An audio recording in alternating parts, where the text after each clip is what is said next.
Dailying a bare-bones 4x4 from the 90s, especially when you were used to newer vehicles beforehand, begins as a novelty. Those first couple weeks you just steep in that nostalgic, sensory honeymoon of getting blissfully reacquainted with the clicky knobs, upholstery that takes you back to that 9th birthday party at the bowling alley, and that aroma of stale plastic that smells like deja vu. But what's different this time is you're the one in the driver's seat, and you bask in this mind space until little by little the demands of the year 2025 slowly re-enter your reality. And those endearing characteristics of this interior that, let's be honest, were behind their time when they were new, become problems to solve. And in this video, I'll show you how those problems have been solved. Being willfully less comfortable and more inconvenienced than most around you on the road today becomes this smug little badge of honor in your own mind. You start to take pride in the fact you don't have a heated steering wheel or lane departure chimes, and you feel above those divas with side curtain airbags. But soon the XJ aftermarket finds you, and you start to blur those lines between preserving and improving.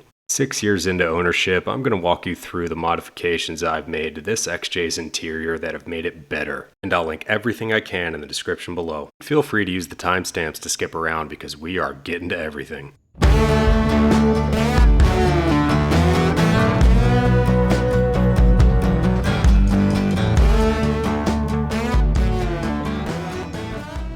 Alright, let's start in the front here and work our way back. This magnet phone mount is just sturdy enough to stay put when things get squirrely off-road, but ideal for the other 80% of my driving experience for quickly mounting my phone with my case's magnet. Coming down to the floor mats, these are by Rugged Ridge, and I chose these because the deep tread keeps dirt and water in check a little better than the other ones I saw out there, and a few different companies just white label these specific ones. So it really just comes down to what logo you vibe with the most. Don't overthink floor mats. Here's a multi-tool and glass breaker at arm's reach if I ever take a long drive off a short pier, or as some quick legal defense if someone tries to take my lunch money. Lunch money storage. If you live in and around Philadelphia like I do, a dash cam is an absolute essential, and I've been happy with the Garmin ecosystem thus far, and might even stick a smaller one in the back because, again, Philly. It sits right behind my rear view here. Moving on to more small stuff before we get into the cooler stuff, I keep a more effective glass breaker up here on the visor. And I pulled these visors from a junkyard since there were less cigarette burns in these than the previous owners had. I'm not a smoker, but don't push me, so this is a 3D printed insert that replaces the ashtray that I use for coins, ketchups, wrappers, and chapstick storage, which is an absolute must-have as far as I'm concerned. And I plasta-dipped it for a dash of luxury. Moving on to electronics, but not quite from the topic of cigarettes yet, I deleted the cig lighter and used this hub for device charging and head unit connectivity. One port's for charging only, and the other one is wired right to the head unit that I'll get into in a little bit. Converting the interior to LED was a great quality of life upgrade because the stock halogens were a joke. The warm tones were a better vibe than the harsh white. Down to the console, Chrysler cheaped out on this thing completely. There was nothing stopping the lid from snapping itself off at its flimsy little hinge, so I installed this nylon strap I found. And I don't think any XJ owner on the planet still has the original latch piece. It was another pathetic Chrysler afterthought, so this metal one was a decent but not perfect solution. The factory console mount is another notoriously breaky thing in these XJs, so I dropped in a metal one that makes it much less wobbly, and since you're in contact with it so much, this easy mod does a lot for a perception of general sturdiness in here. Over to the doors, the Sport and Classic trim door panels came with zero storage, so I found these door pockets from a Volkswagen camper parts site, and this shit might as well be stock. Like, look at that color and fitment. I love when that happens. No lie, this is my second favorite mod in this entire interior. I could not love these more. It literally catches stuff that falls out of my pocket. They're perfect. Just get them.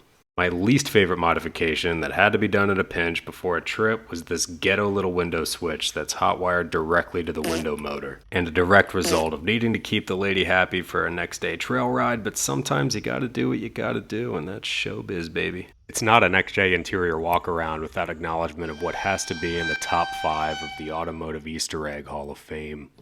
But believe you me, the best quality of life upgrade has been this head unit that makes this XJ a lot more dailyable, and there's a lot more going on than CarPlay here. Now, I'm not crazy about the 9 inches of glass in this of all interiors. I'll probably downsize down the road, but the real estate here has been fantastic for navigation and information, and honestly, aesthetic-wise, it's got its angles. It connects to my phone through Bluetooth or by cable, and I'll link the hub here that accomplishes that behind the dash in the description. But let's get into what this puppy can do. It's got GPS connectivity through that antenna, so it lets me run OnX, which has been great for sticking to routes and overall trail visibility if there's no cellular for CarPlay. Android OS is famously customizable, so you've got a ton of options to make the home screen look exactly how you want it. The other app I get a ton of use out of is called Torque, and I mostly use it to check my engine code, since sometimes it can give you a heads up before your check engine light even comes on.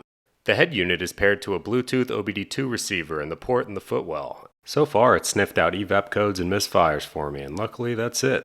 And we'll just have to see how much longer we can keep those good days rolling on this 4.0. And that's what a clean bill of health on Torque looks like, so we'll take it. The other thing Torque does is give you a ton of customizable real-time gauges using data it gets from the computer via the OBD2 receiver. Things like coolant temp, speed, throttle position, and even a real-time compass and coordinates provided by GPS. I can see these being a fallback if the dash cluster failed, but besides that, for these XJs, other than more precise info for temps, volts, and oil pressure, it starts to feel like Knight Rider cosplay, but hey, the world's your oyster. I like CarPlay as much as the next guy, and it's what I'm running 90% of the time, but since this is as much a stereo as it is an Android tablet, we've got access to any app an Android device would. And that goes for any video app for those post-trail wind-downs.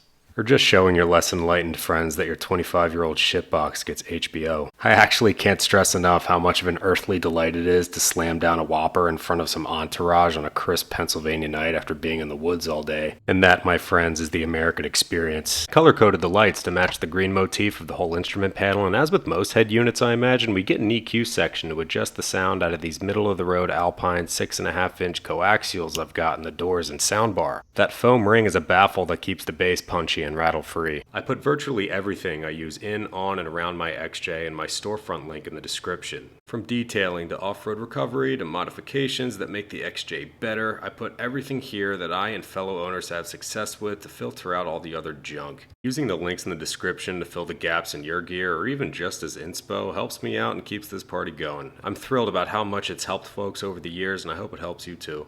Now I'll show you what's going on in the back. On the sound topic, these tweeters were put in by the previous owner and not connected to anything to my knowledge, which is weird because I'm pretty sure there's tweeter wiring in the factory location on the front of the doors where there aren't any, and I'm not even sure these even work. Not a whole lot going on in the back seat section. We've got a fire extinguisher I started carrying around before I sorted the overheating, as well as a heat soak issue I had in the engine bay, but in general, just a nice to have if you do a lot of parking near dry leaves. Oh Christ, I parked in leaves! How many fucking times have I told you? It's an SUV. Watch where you park off-road. The catalytic converter in the dry vegetation. Since this is the Dogmobile, we've got full coverage floor mats back here like we do up front. Under the bench seat I keep the bottle jack, a breaker bar for tire changes, a portable battery jump box, and this tire plug kit to get me through the mean streets of Philadelphia. With this MRE ready to go if things ever get squirrely. I haven't had one of these yet, so if you're a service member, drop in the comments if this is a good one I got. This Western print blanket is made by Pendleton. It's just there to add some pop in here. And it hides whatever I've got Velcroed in the back seat and these mesh bags and keeper straps. I've got a branch cutter in there right now to clear overgrowth on trails. Moving on to the cargo area, I think everyone who's not running a sub in this random cubby spot is running this bag here, and it's a great way to make use of this otherwise useless space. I carry a ton of random essentials in it like zip ties, penetrating oil, a couple hand tools, and some other odds and ends, and I'm in and out of this thing all the time. I think it's literally the first thing I did when I got the Cherokee. Another no-brainer upgrade. Got another floor mat here to keep all the dirt, mud, trail sand, and mulch out of the carpeting. And my full-size spare sits in the factory location, and it's a tight fit at 30 inches and just barely fits without any adjustments other than an extended threaded rod and coupling nut used with the factory mounting hardware here. The latest addition to the cargo area is this big trunk I got from Facebook Marketplace. I didn't have a kidney to spare for a Pelican one, so this one did the job just fine. It holds bigger stuff like my compressor, some tools, and recovery gear. Just a great $30 case that cleaned it up back here and keeps prying eyes away too. I've got video reviews up on half the stuff I keep in here in case you're interested. And lastly, this little black bag from Blue Ridge Overland velcros right to the carpeting back here and holds cotter pins, a spare sway bar disconnect stud, and the cables I use to keep the sway bar out of the way when it's disconnected. Great little bag from a great company. So all in all, pretty simple ensemble I've got in here that covers a lot of bases, and even though There are many like it, but this one is mine. the clean Cherokee population's dwindling, and I only use a couple things to keep things clean in here, like this. The other one is essentially sunscreen that protects the plastics from UVs that fade and crack it over time. A wipe down in the spring and the summer seems like enough paired with a decent sunshade to keep this interior in one piece. And a few swipes from this hair tool I highly recommend to anyone dealing with dog hair. It keeps that situation right in check. I've got a ton of other upgrades waiting to go in, so I'll keep you all updated on this channel and my Instagram below where I'm a lot more active. Anyway, that's all she wrote on my '01 Cherokee's interior and everything I've added to make it more capable.